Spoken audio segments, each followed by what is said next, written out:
বিসমিল্লাহির রহমানির রহিম। প্রিয় শিক্ষার্থী, আশা করি সবাই ভালো আছো এবং সুস্থ আছো। শুরু হচ্ছে তোমাদের জন্য মীর আব্দুল করিম কলেজের অনলাইন ক্লাস। আজ আমি তোমাদের সাথে যুক্তিবিদ্যা প্রথম পত্রের যুক্তির বিভিন্ন উপাদান সম্পর্কে আলোচনা করব। তোমরা জানো যে মানুষ চিন্তাশীল প্রাণী। চিন্তার মাধ্যমে সে নিজেকে জানতে চায়, জীবনকে জানতে চায়, জগৎকে জানতে চায় এবং এই সমস্ত অভিজ্ঞতার সাহায্যে সে জ্ঞান অর্জন করতে চায় এবং এই জ্ঞানকে তার জীবন চলার পথে কাজে লাগাতে চায়। কিন্তু সঠিক পদ্ধতি মেনে যদি এই জ্ঞান অর্জন না করা যায়, মোট কথা যুক্তিসম্মতভাবে যদি এই জ্ঞান অর্জন না করা যায় বা যুক্তিসম্মত পদ্ধতি যদি অবলম্বন করা না যায়, তাহলে সঠিক জ্ঞান অর্জন সম্ভব নয়, যার ফলে তার সঠিক লক্ষ্যে পৌঁছানো সম্ভব না। যে কারণে যুক্তিবিদ্যার বিষয়গুলো তোমাদেরকে গভীর মনোযোগ সহকারে লক্ষ্য রাখতে হবে। যুক্তিবিদ্যায় মূলত কিভাবে সঠিক যুক্তি গঠন করা যায়, তার নিয়মকানুন এবং সেটা কিভাবে প্রয়োগ করা যায়, সে সমস্ত বিষয়ে শিক্ষা দেওয়া হয়। যুক্তিবিদ্যার মূল আলোচ্য বিষয় মূলত যুক্তি। এই যুক্তির বিভিন্ন উপাদান রয়েছে, যেমন পদ, শব্দ, যুক্তি বাক্য, ব্যক্তত্ব, জাত্যত্ব, আরো অন্যান্য অনেক বিষয়। এই বিষয়গুলো সঠিকভাবে জানলে পরে সম্পর্কিত ধারণাটা যদি সঠিক হয়, তাহলে তোমরা খুব সহজে সঠিক যুক্তি গঠন করতে পারবে এবং জীবন চলার পথে ভুল এড়িয়ে সঠিক জ্ঞান অর্জন করতে সক্ষম হবে। তাহলে শুরু করা যাক আজকে আমাদের যুক্তিবিদ্যার ক্লাস।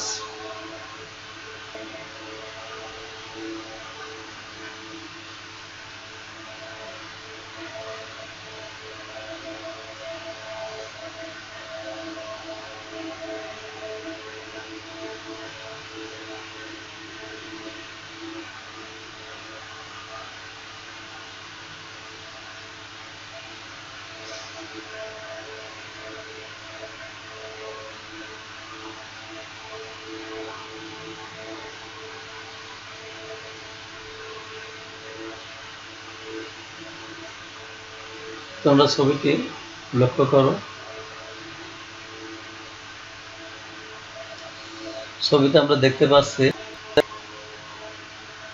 যোগাযোগ বিচ্ছিন্ন। তাহলে দেখা যাচ্ছে যে নদীর দুই পাড়ের মধ্যে সংযোগ সাধিত হয়।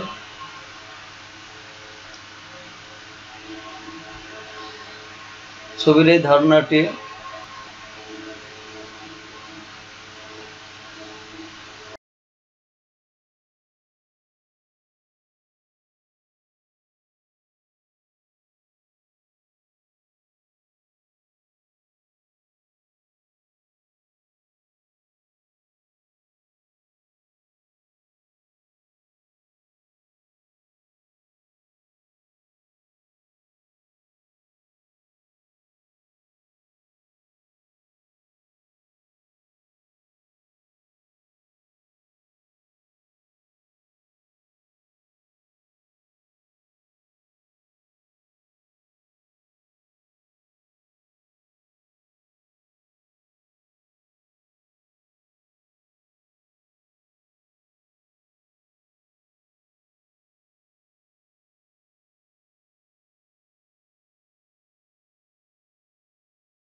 আমাদের আজকের পাঠের শিরোনাম হলো যুক্তির উপাদান এবং আজকের আলোচ্য বিষয় হলো পদ ও শব্দ।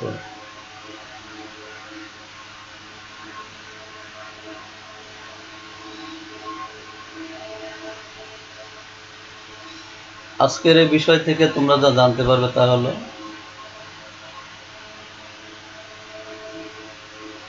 পদের অর্থ, পদ ও শব্দের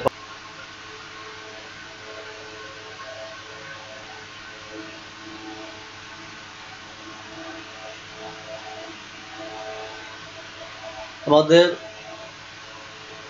আজকের যে পাঠের বিষয় সেখান থেকে আমরা জানতে পারছি যে আমাদের মূলত পদ এবং শব্দ সম্পর্কিত আলোচনা হবে আজকে। শব্দটা কি?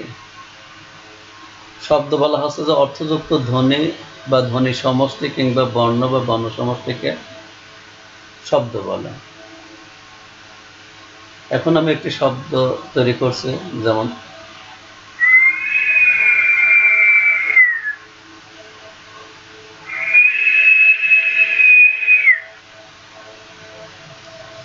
তোমরা একটি শব্দ শুনলে, এই শব্দ কিন্তু কোনো অর্থ প্রকাশ করলো না, কিন্তু আমরা যদি বলি আম, তাহলে আম এটা বলার কারণে আমরা এই আম সম্পর্কে একটা ধারণা পাচ্ছি, বা এই আম এটা উচ্চারণের কারণে, এরকম ধ্বনি বা শব্দ উচ্চারণের কারণে আমরা আমকে বুঝতে পারছি। অর্থাৎ এই আম এই কথাটির একটি অর্থ রয়েছে। একইভাবে যদি আমরা কমলা, কমলা এরকম যদি উচ্চারণ করি, তাহলে দেখা যাচ্ছে যে এই কমলা এই কথাটা দ্বারা আমরা কমলা লেবু সম্পর্কে ধারণা পাচ্ছি। অর্থাৎ এই কমলার একটা আলাদা অর্থ রয়েছে। একইভাবে যদি আমরা বলি ফুল, তাহলে আমরা ফুল সম্পর্কে ধারণা পাচ্ছি। তাহলে দেখা যাচ্ছে যে শব্দ হলো কি, যে শব্দ হলো অর্থযুক্ত ধ্বনি বা ধ্বনি সমষ্টি কিংবা বর্ণ বা বর্ণ সমষ্টি। ধ্বনি বা ধ্বনি সমষ্টি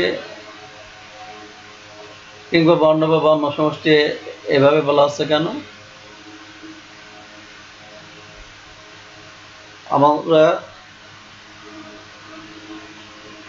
মুখের সাহায্যে যে ধ্বনি উচ্চারণ করি, সেটা যখন আমরা ভাষার মাধ্যমে প্রকাশ করি, তখন কিন্তু আমরা বিভিন্ন বর্ণ বা বর্ণ সমষ্টির সাহায্যে সেটিকে প্রকাশ করি, যে কারণে এই যে ধ্বনি জ্ঞাপক বর্ণ বা বর্ণ সমষ্টি, অর্থাৎ ধ্বনির যে সাংকেতিক রূপ সেটা হলো বর্ণ বা বর্ণ সমষ্টি।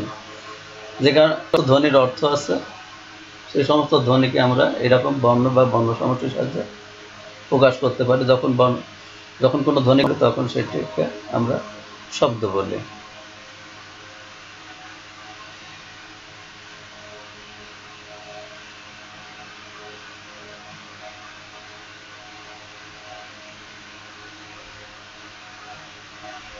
এখন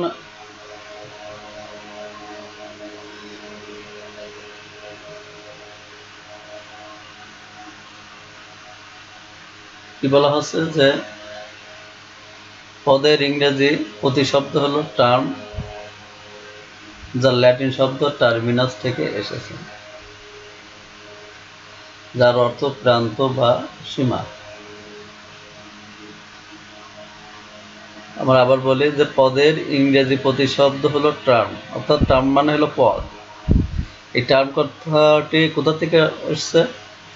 এটা হলো টার্মিনাস, টার্মিনাস থেকে এসেছে। টার্মিনাস হলো একটা ল্যাটিন শব্দ, ল্যাটিন ভাষায় যার অর্থ হলো প্রান্ত বা। এখন আমরা জানি যে যুক্তি বাক্যের তিনটি অংশ রয়েছে, সেটা কি কি? একটা হলো উদ্দেশ্য, সংযোজক এবং বিধেয়। তাহলে কি কি অংশ রয়েছে? একটা হলো উদ্দেশ্য, বিধেয়।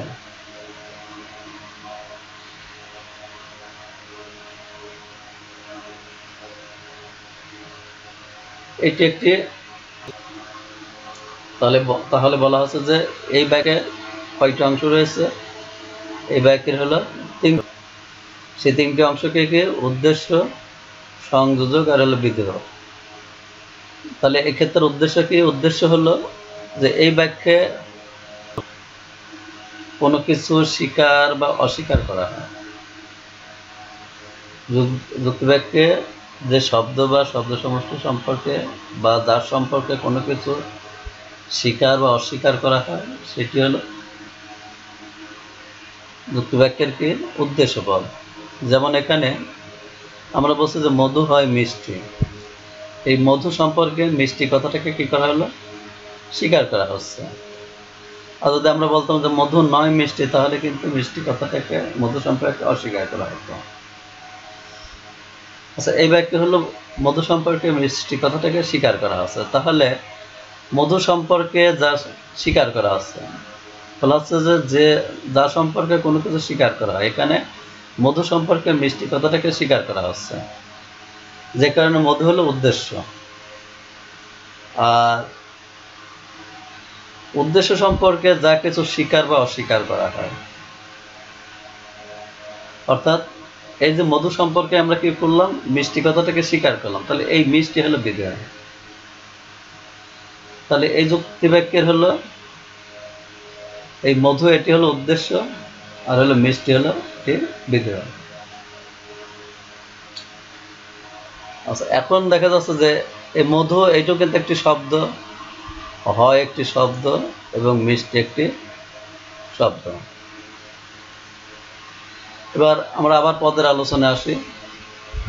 বলা হচ্ছে যে পদের যে উৎপত্তিগত অর্থ, সেটা হলো কি? প্রান্ত বা সীমা।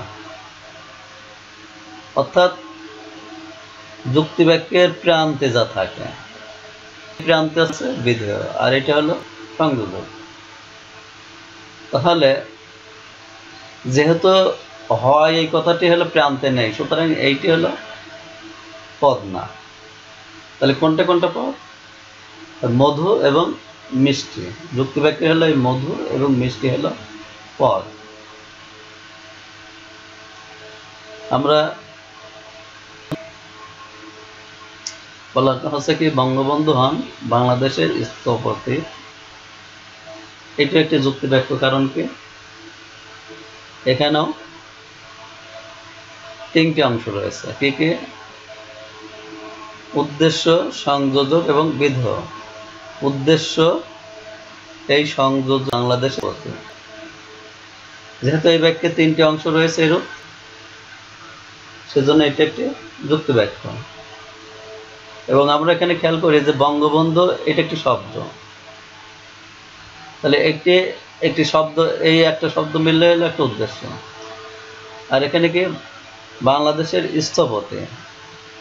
বাংলাদেশের স্থপতি এটা একটা শব্দ, এটা একটা শব্দ, এখানে বিধেয়। আর একটা বাক্য যদি খেয়াল করি, তাহলে কি? এবং বাক্যে বলা হচ্ছে যে মীর আব্দুল করিম কলেজের সকল ছাত্র। আচ্ছা, এটাকেও একটি যুক্তি বাক্য বলা হচ্ছে। কারণ কি? যে এই বাক্যের মধ্যেও হলো কয়টি আছে? কিভাবে? আব্দুল করিম, অর্থাৎ এই পর্যন্ত এটা হলো উদ্দেশ্য, আর এই মেধাবী হলো বিধেয়। তাহলে দেখা যাচ্ছে যে এই যুক্তি বাক্যের উদ্দেশ্য এতগুলো শব্দ দিয়ে তৈরি এবং বিধেয় একটি শব্দ। এটা যেহেতু যুক্তি বাক্যের দুই প্রান্তে আছে, সুতরাং আমাদের উৎপত্তিগত অর্থে এটাও হলো, তাহলে এটা এগুলো মিলে একটা পদ এবং এটা মিলে আর একটা পদ। এইটা পুরাটা হলো। এখন আমরা বাক্যে দেখা যাচ্ছে যে মধু এইটা একটা শব্দ এবং মিষ্টি এটা একটা শব্দ, অর্থাৎ এটা হলো উদ্দেশ্য পদ, এটা হলো বিধেয় পদ।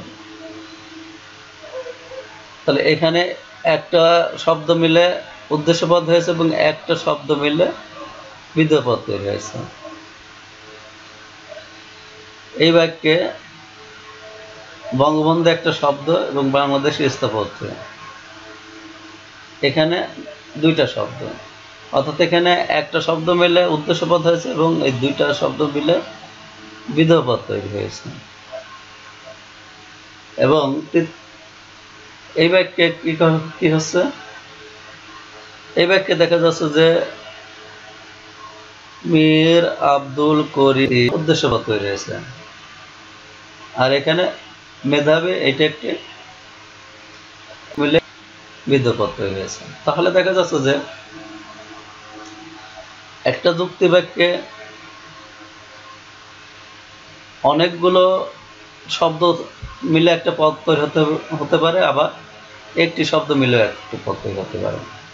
যেমন এখানে তাহলে একটা শব্দ মিলে যেমন পদ তৈরি, তাহলে এই একটা শব্দের মাধ্যমে একটা ধারণা প্রকাশ পাচ্ছে, এই মিষ্টি একটি শব্দ, এটার মাধ্যমে একটা ধারণা প্রকাশ পাচ্ছে। তার মানে এখানে দুইটি ধারণা এই হয় দ্বারা সংযুক্ত হয়েছে। আমরা এর আগের ক্লাসে দেখেছি যে আমরা কি করি, মনে মনে দুইটি ধারণা সংযুক্ত করি, মনে মনে দুটি ধারণা সংযুক্ত করে একটি অবধারণ তৈরি করি এবং এই অবধারণকে যখন ভাষায় প্রকাশ করে তখন সেটা যুক্তিবাক্য হয়। তাহলে দেখা যাচ্ছে যে অবধারণের মধ্যে দুইটা ধারণা থাকে, অবধারণের মধ্যে দুইটা ধারণা থাকে যেটা যুক্তিবাক্যের মাধ্যমে প্রকাশ করা হয়। যে কারণে এটা একটা ধারণা, এটা বাংলাদেশের এটা একটি ধারণা। তাহলে দেখা যাচ্ছে যে সব দিকের বিবেচনায় যে একটা যুক্তিবাক্যে অনেকগুলো শব্দ থাকতে পারে, কিন্তু পদ থাকে হলো কেবলমাত্র দুইটা। এটা হলো উদ্দেশ্য হিসেবে যেগুলো ব্যবহার হয়, যে শব্দ বা শব্দ সমষ্টি, সেটা মিলে একটা পদ তৈরি হয়, এবং বিধেয় দেখা যাচ্ছে যে সব থাকে সেগুলো মিলে একটি পদ তৈরি হয়। তাহলে মোট কথা হলো যুক্তিবাক্যে পদ কয়টি থাকে? যুক্তিবাক্যে পদ হলো দুইটি থাকে।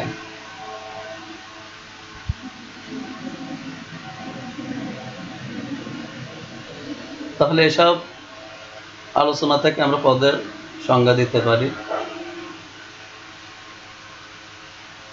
পদ সম্পর্কে H.W. জোসেফ এমন কোন শব্দ বা শব্দ সমষ্টি, কোন শব্দ বা শব্দ সমষ্টি যেটা হলো যুক্তিবাক্যে বা উদ্দেশ্য বা বিধেয় হওয়ার যোগ্যতা রাখে, এইরকম হলো শব্দ বা শব্দ সমষ্টিকে আমরা কি বলছি? পদ বলছি। সুতরাং আমরা বলতে পারি যে বাক্যের উদ্দেশ্য অথবা বিধেয় হিসেবে ব্যবহৃত হয় বা হতে পারে সে শব্দ বা শব্দ সমষ্টিকে পদ বলে। অর্থাৎ সংকীর্ণ অর্থে যখন আমরা বলবো তখন আমরা বলবো যে ব্যবহৃত হয়, অর্থাৎ মানে যে শব্দ বা শব্দ উদ্দেশ্য অথবা বিধেয় হিসেবে ব্যবহৃত, তাহলে বলা হয় যে শব্দ বা শব্দ সমষ্টি কোনো যুক্তিবাক্যের উদ্দেশ্য অথবা বিধেয় হিসেবে এমন অনেক শব্দ আছে যেটা দ্বারা আমরা যুক্তিবাক্য গঠন করতে পারি, তাহলে সেগুলো কিন্তু পদ হওয়ার যোগ্য। যেগুলো যুক্তিবাক্যে ব্যবহৃত হয়েছে সেগুলো তো পদ হওয়ার অবশ্যই যোগ্য, এবং যে সমস্ত শব্দকে আবার আমরা যুক্তিবাক্যে ব্যবহার করতে পারি সেই ধরনের শব্দকেও আমরা কি বলতে পারি? পদ বলতে পারি।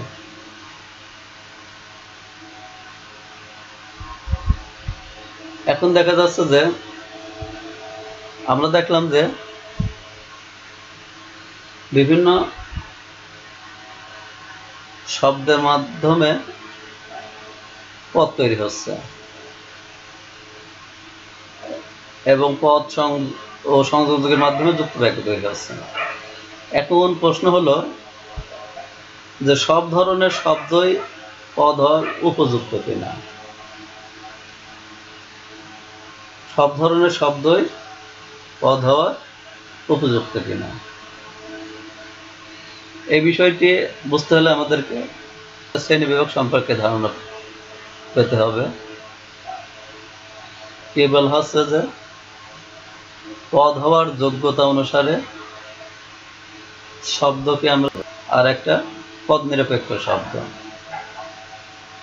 আবার আমরা খেয়াল করি পদ হওয়ার যোগ্যতা অনুসারে শব্দকে 3 ভাগে ভাগ করা যায়, যথা পদযোগ্য শব্দ, সহপদযোগ্য শব্দ এবং পদ নিরপেক্ষ শব্দ। পদ নিরপেক্ষ শব্দকে আবার পদ অযোগ্য শব্দ বলা হয়। তাহলে এসো আমরা এই সম্পর্কে একটু বিস্তারিত জানি।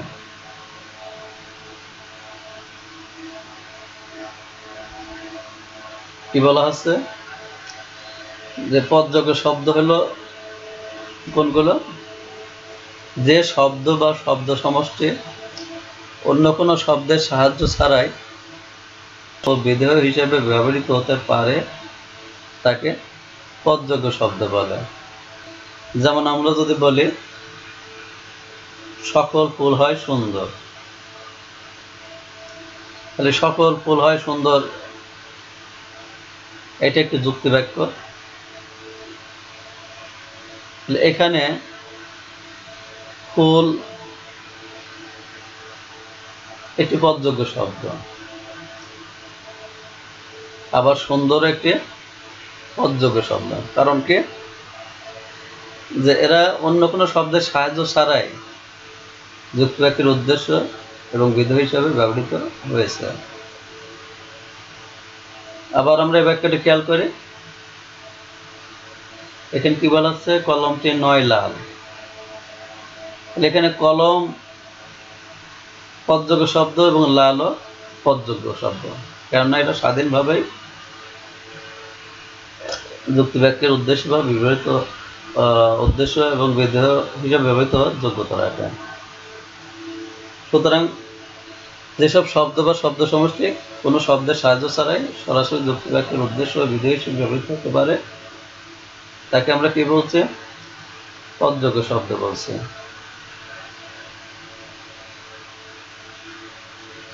সহপদযোগ্য শব্দ কি বলা হচ্ছে? যে সকল শব্দ যে সরাসরি কোনো যুক্তি বাক্যের উদ্দেশ্য আছে, তাহলে সহপদ সরাসরি কোনো যুক্তি বাক্যের উদ্দেশ্য বা বিধেয় হিসেবে ব্যবহৃত হতে পারে না, কিন্তু অন্য কোনো শব্দের সাহায্য নিয়ে যুক্তি বাক্যের উদ্দেশ্য বা বিধেয় হিসেবে ব্যবহৃত হতে পারে তাকে সহপদযোগ্য শব্দ বলে। আমরা জানি যে যুক্তি বাক্যের উদ্দেশ্য এবং বিধেয়কে হলো পদ বলা হয়, অর্থাৎ উদ্দেশ্য যে সমস্ত শব্দ বা শব্দ সমষ্টি থাকে তারা মিলে একটা পদ তৈরি করে এবং বিধেয়তে যে সমস্ত শব্দ বা শব্দ সমষ্টি থাকে তারা মিলে একটা পদ তৈরি করে। সুতরাং কোনো শব্দকে পদ হতে হলে পরে হয় তাকে যুক্তি বাক্যের উদ্দেশ্য অথবা তাকে যুক্তি বাক্যের বিধেয় হিসেবে ব্যবহৃত হতে হবে বা ব্যবহৃত হওয়ার যোগ্যতা রাখতে হবে। তা না হলে তাকে আমরা কি বলতে পারবো না? পদযোগ্য শব্দ বলতে পারবো না। এখন দেখা যাচ্ছে যে এমন অনেক শব্দ আছে তারা সরাসরি কোনো যুক্তি বাক্যের উদ্দেশ্য হিসেবে ব্যবহৃত হতে পারে না, কিন্তু অন্য শব্দের সাহায্য নিয়ে যুক্তি বাক্যের উদ্দেশ্যে অথবা বিধেয়তে ব্যবহৃত হয়। তাহলে এই জাতীয় শব্দ যেগুলো সেইগুলোকে আমরা কি বলছি? সহপদযোগ্য শব্দ বলছি। যেমন আমরা বললাম সব, এটা একটা যুক্তি বাক্য। আবার কি বললাম? কলমটি হয় লাল, এটা একটা যুক্তি বাক্য। এখন দেখা যাচ্ছে যে আমাদের ফুল সম্পর্কে একটা ধারণা আছে, আচ্ছা সুন্দর সম্পর্কে ধারণা আছে, এটাও একটা পদ, এটা একটা পদ। আমরা যদি এই ফুলকে বাদ দিই শুধু সকল বলে, তাহলে কিন্তু এইটি আর পদ হয় না। কারণ সকল যদিও পরিমাণ বোঝাচ্ছে, এখানে ফুলের সঙ্গে বসে ফুলের পরিমাণটা বোঝাচ্ছে, কিন্তু এমনিতে সকল সম্পর্কে আমরা কোনো ধারণা পাচ্ছি না। কিংবা যদি আমরা বলি যে কলমটি হয় লাল, এখানে আমরা যদি কলমটি বলি টি হয় লাল, তাহলে কিন্তু কোনো অর্থ হয় না। কিন্তু যখন এই টি কথাটা কলমের সঙ্গে ব্যবহৃত হচ্ছে, তখন কিন্তু সেটা একটা অর্থ প্রকাশ করছে, মানে কলমটাকে নির্দিষ্ট করছে। এরকম সকল বাক্যের উদ্দেশ্য বা বিধেয় হিসেবে ব্যবহৃত হতে না পারলেও অন্য কোনো শব্দের সাহায্য নিয়ে বাক্যের উদ্দেশ্য বা বিধেয় হিসেবে ব্যবহৃত হতে পারে। তাহলে যেইগুলোর এই ধরনের যোগ্যতা আছে, সেই ধরনের শব্দকে আমরা কি বলছি? সেই ধরনের শব্দকে আমরা সহ পদযোগ্য শব্দ বলছি।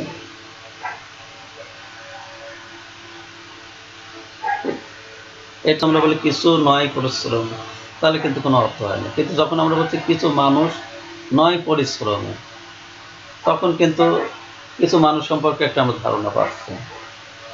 সুতরাং সহপদযোগ্য শব্দ সরাসরি অর্থ প্রকাশ না করলেও কোনো শব্দের সাহায্য নিয়ে তারা যুক্তিবাক্যের উদ্দেশ্য বা বিধেয় হিসেবে ব্যবহৃত হতে পারে।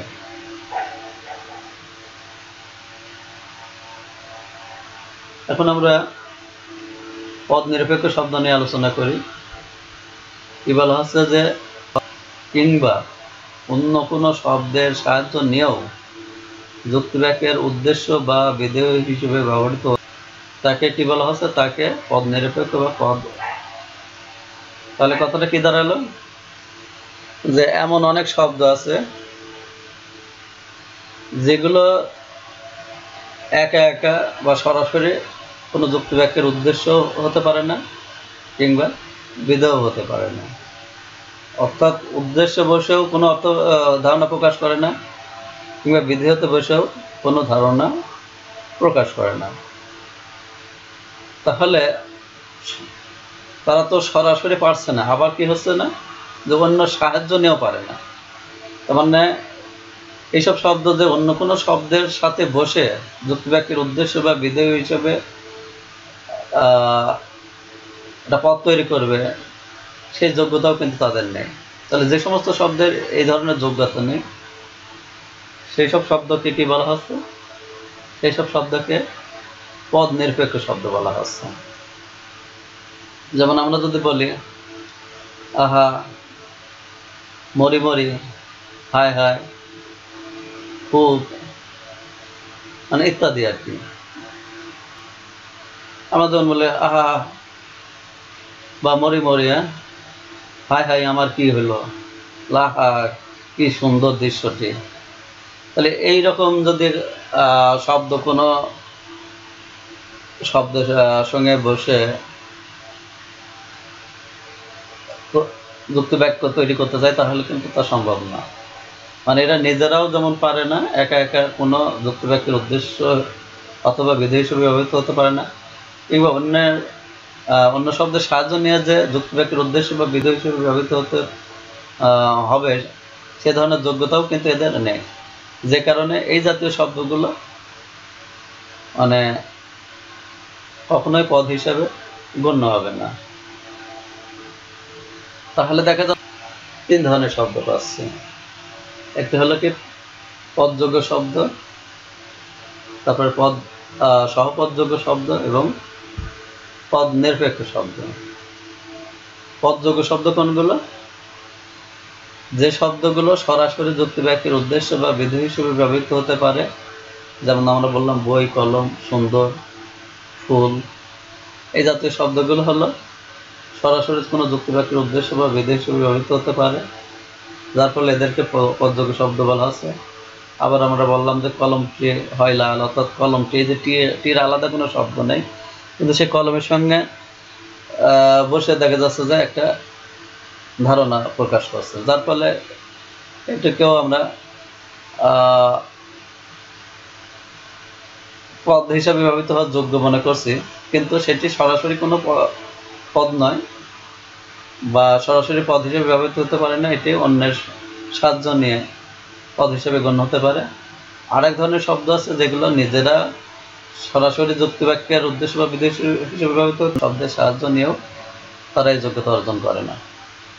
তাহলে দেখা যাচ্ছে যে পদ হওয়ার যোগ্যতা অনুসারে শব্দকে আমরা কয় ভাগে ভাগ করছি? 3 ভাগে। একটা হলো পদযোগ্য শব্দ, সহপদযোগ্য শব্দ এবং পদ নিরপেক্ষ শব্দ।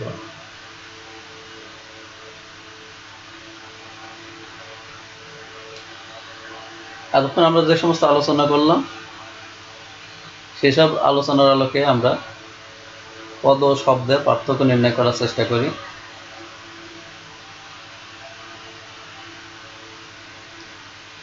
বলা হচ্ছে অর্থপূর্ণ ধ্বনি বা বর্ণ বা বর্ণ সমষ্টি হলো শব্দ।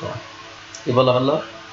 অর্থপূর্ণ ধ্বনি বা বর্ণ বা বর্ণ সমষ্টি হলো শব্দ। অপরদিকে যে শব্দ বা শব্দ সমষ্টি, এরপরে কি বলা হচ্ছে? তাহলে আমরা জানি যে শব্দের মাধ্যমে হলো পদ তৈরি হয়, কিন্তু এই শব্দ দেখা যাচ্ছে যে বিভিন্ন সময় বিভিন্ন অর্থ প্রকাশ করতে পারে। যেমন আমরা যদি বললি হলো কুল, তাহলে এই কুল কথাটি দ্বারা আমরা কি বুঝি? আমরা নদীর কিনারা বুঝি, কিংবা কুল বরই বুঝি, কিংবা বংশ বুঝি। এই জাতীয় কুল শব্দের বিভিন্ন অর্থ থাকতে পারে, কিন্তু যখন সেটা যুক্তিবাক্যের উদ্দেশ্য বা বিধেয় হিসেবে ব্যবহৃত হবে তখন কিন্তু সেটা সুনির্দিষ্ট অর্থে ব্যবহৃত হবে। অর্থাৎ কুল বললে কুলই বোঝাবে, মানে নদী তীর বললে নদী তীরই বোঝাবে, কিংবা কুল বরে বললে কুল বরেই বোঝাবে, কিংবা বংশ বললে বংশই বোঝাবে। মানে যে কোনো একটা নির্দিষ্ট অর্থ সেটা প্রকাশ করে না, সেটা বিভিন্ন অর্থ প্রকাশিত হবে না। যেখানে বলা হচ্ছে যে কোনো যুক্তিবাক্যে ব্যবহৃত পদের অর্থ কিন্তু শব্দের অর্থ বিভিন্ন পারে, কিন্তু যুক্তিবাক্যে পদের সংখ্যা 2টি, যথা উদ্দেশ্য করে মীর আব্দুল করিম কলেজের সকল ছাত্রছাত্রী হয় মেধাবী। এখানে দেখা যাচ্ছে যে অনেকগুলো শব্দ রয়েছে, কিন্তু এই অনেকগুলো শব্দের সবগুলোই হলো কিন্তু পদ না। এখানে মানে এখানে অনেকগুলো শব্দ থাকলে বরং এখানে কিন্তু অনেকগুলো পদ নাই। এখানে কেবলমাত্র কয়টা পদ আছে? 2টা পদ আছে। যেমন মীর আব্দুল করিম কলেজের সকল ছাত্রছাত্রী, এই শব্দগুলো মিলে একটা পদ, এবং মেধাবী এইটা হলো একটা পদ। তাহলে দেখা যাচ্ছে যে একটা যুক্তিবাক্যে অনেক শব্দ থাকতে পারে, কিন্তু যুক্তিবাক্যের পদের সংখ্যা তাহলে কয়টা? যুক্তিবাক্যের পদের সংখ্যা হলো মোট 2টা। একটা হলো উদ্দেশ্যপদ আর শব্দ যুক্তিবাক্যের যে কোনো স্থানে বসতে পারে, কিন্তু পদ কেবলমাত্র উদ্দেশ্য বিধের স্থানে বসতে পারে। যুক্তিবাক্যের উদ্দেশ্য হতে পারে, বিধেয় হতে পারে, সংযোজক হতে পারে, কিন্তু যদি কোনো শব্দকে পদ হতে হয় তাহলে তাকে হয় যুক্তিবাক্যের উদ্দেশ্য হতে পারে, উদ্দেশ্য ব্যবহৃত হতে পারে বা উদ্দেশ্য বসতে পারে, না হয় বিধেয়তে বসতে পারে। এই 2 জায়গার ভিন্ন আর কোথাও তার বসার কোনো ক্ষেত্র নেই। যেখানে বলা হচ্ছে যে পদ হওয়ার যোগ্যতা অনুসারে শব্দকে সরাসরি পদ বলতে চায়, তাহলে কেবলমাত্র পদযোগ্য শব্দ পদ হওয়ার যোগ্য। তাছাড়া পদ নিরপেক্ষ শব্দ যেমন পদ নাই, আবার সহপদযোগ্য শব্দ একা একা পদ নয়। এটা যখন কোনো শব্দের সাথে বসে তখন হয়তো পদ হতে পারে, কিন্তু এই সহপদযোগ্য শব্দ কিন্তু একা একা বা সরাসরি কোনো পদ হিসেবে ব্যবহৃত হতে পারে না। যে কারণে বলা হচ্ছে যে কেবলমাত্র পদযোগ্য শব্দই পদ হওয়ার যোগ্য। শব্দের মাধ্যমে ইচ্ছা, আকাঙ্ক্ষা, ধারণা সবকিছু প্রকাশ পায়, কিন্তু পদের মাধ্যমে একেবারে এই সব কিছু উড়ে ধারক হলো শব্দ, বা শব্দের মাধ্যমে বললে বা যে ধারণাটাকে প্রকাশ করলে সেটাকে বাস্তবে যাচাই করা যায়। সেই জাতীয় চিন্তা বা ধারণা হলো পদ। যেমন আমরা যদি বলি যে মধু হয় মিষ্টি, এটি যদি বাস্তবে যদি মধু মিষ্টি না হয়, তাহলে কিন্তু মধু হয় মিষ্টি এই কথাটা মিথ্যা। সুতরাং এই যে মধু হয় মিষ্টি, এখানে কিন্তু মধু সম্পর্কে মিষ্টি এই চিন্তাটা বা এই ধারণাটা যাচাইযোগ্য, যে কারণে বলা হচ্ছে যে পদের মাধ্যমে কেবল। এখন দেখা যাচ্ছে যে যুক্তিবাক্যে বিভিন্ন ধরনের শব্দ থাকতে পারে, কিন্তু সবগুলো শব্দই কিনা পদ না। তাহলে বাক্যের সবগুলোই কিন্তু শব্দ, কিন্তু সবগুলো শব্দই পদ না। এতক্ষণ তোমরা যে আলোচনা শুনলে, এসো আমরা একটু মূল্যায়ন করে তার কতটুকু তোমরা বুঝতে পারলে। কি বলা হচ্ছে যে কোন শব্দ পদ হওয়ার যোগ্য? ধারণা জ্ঞাপক শব্দ, অনুজ্ঞা জ্ঞাপক শব্দ, পদ নিরপেক্ষ শব্দ, নাকি আকাঙ্ক্ষা জ্ঞাপক শব্দ?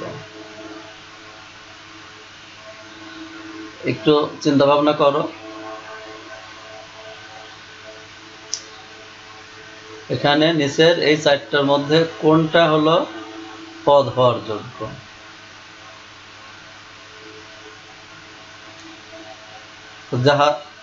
তাহলে যারা ভেবেছো যে ধারণা জ্ঞাপক শব্দ, আশা করি এ ব্যাপারে তাদের জ্ঞান পূর্ণ হয়েছে, তারা সঠিক ভেবেছ। কেননা পদের মাধ্যমে কিন্তু ধারণা প্রকাশ পায়। অনুজ্ঞা মানে আদেশ বা অনুরোধ এই জাতীয় কোনো বিষয় প্রকাশ পায় না, কিংবা পদ নিরপেক্ষ শব্দ আমরা তো বলছি যেটা পদ হওয়ার যোগ্য না। আবার আকাঙ্ক্ষা এই জাতীয় বিষয়ও কিন্তু পদ হওয়ার যোগ্য না। পদের মাধ্যমে কেবলমাত্র ধারণা প্রকাশ পায়, যে কারণে এই ধারণা জ্ঞাপক শব্দ এটি হলো সঠিক। তারপর কি বলা হচ্ছে যে যুক্তি বাক্যের একক হলো শব্দ, পদ, সংযোজক, অব্যয়। কোনটা? এখানে হলো যুক্তি বাক্যের একক কোনটা? যুক্তি বাক্যের একক কি শব্দ, নাকি পদ, না সংযোজক, না অব্যয়? তাহলে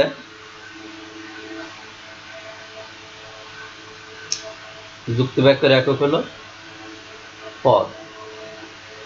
তাহলে সংযোজক হলো পদকে সংযুক্ত করে, সুতরাং এটি কোনো পদ না। আবার অব্যয় যেমন এবং, ও, আর, এগুলোও কিন্তু কোনো পদ না। আর শব্দ হলো বাক্যের একক, সুতরাং সঠিক উত্তর হলো যুক্তি বাক্যের একক হলো পদ। তাহলে তোমরা এতক্ষণ ক্লাসের আলোচনায় ছিলে, আশা করি ব্যাপারে তোমাদের ধারণা হয়েছে। বাড়িতে বসে না থেকে তোমরা নিয়মিত পড়াশোনা করো। আজকের আলোচনার উপর ভিত্তি করে তোমাদের প্রশ্ন দেওয়া হলে এই প্রশ্নের প্রস্তুতি তোমরা যথাযথভাবে গ্রহণ করবে। কি বলা হচ্ছে যে যুক্তি বাক্য কাকে বলে? সকল শব্দে কি পদ হওয়ার উপযুক্ত? শব্দের প্রকার বিশ্লেষণ করো।